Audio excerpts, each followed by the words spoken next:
Well, as far as the FMCG sector is concerned, we keep talking about the growth opportunities in India, etc. The question that we are asking is, hey, FMCG, where's my volume growth? And the reason why I do that is because there were some key revelations unveiled in the recent BCG report, the BCG presentation that was made at the CII FMCG summit that was held recently. It was a presentation that got all the FMCG leaders in the country's heads turning and looking at the author of this report itself. The key takeaway was, over the past 15 years, the trajectory of volume growth in India for FMCG has actually been below real GDP growth at 5.9% versus 3.4%. If you look at data from 2007 to 2023, India's GDP compounded at around 5.9%. The FMCG volume growth in the country has just been 3.4%.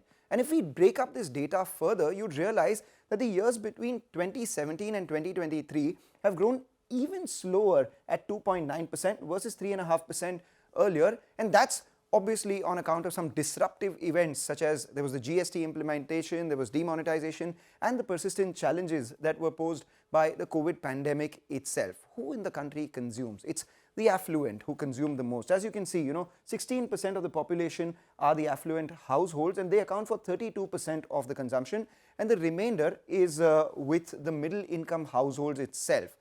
Delving into the intricacies of the potential reasons why FMCG volume hasn't grown as much as GDP, we've uncovered a bunch of factors. Of course, assuming everything else has grown at the same pace, which is the FMCG supply and ad spends itself, a 100% rise, a near 100% rise in consumer staple prices since 2012 has meant that people have not consumed as much FMCG products as they've consumed other things.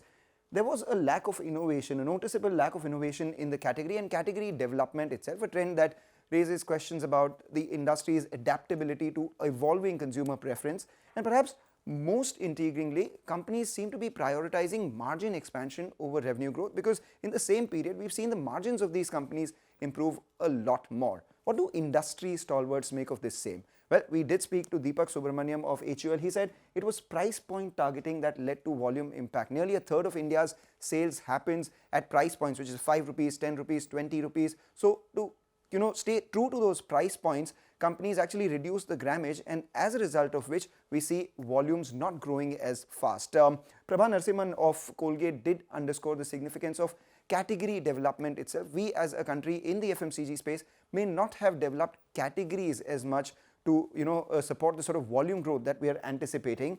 Shwagata Gupta of Marico also said that the transformative role that has been played by a lot of these new age digital players in fostering innovation has led to the traditional players not growing as much in terms of volumes, and the innovation has been perhaps outsourced to all these new digital companies that are doing well, and some of them have listed on our bourses as well. And finally, we had Mohit Malhotra of Dabur, who highlighted the untapped potential for supply chain improvements for volume growth itself. Now that we know the problem, now that we know the reasons for the problem, what happens next? We have the optimism, a glimmer of optimism that comes in from the industry, where consensus emerges around potential for recovery, underpinned by a couple of factors. One, a lot of companies are digitizing their operations, so that would mean more efficient sales and better volume growth.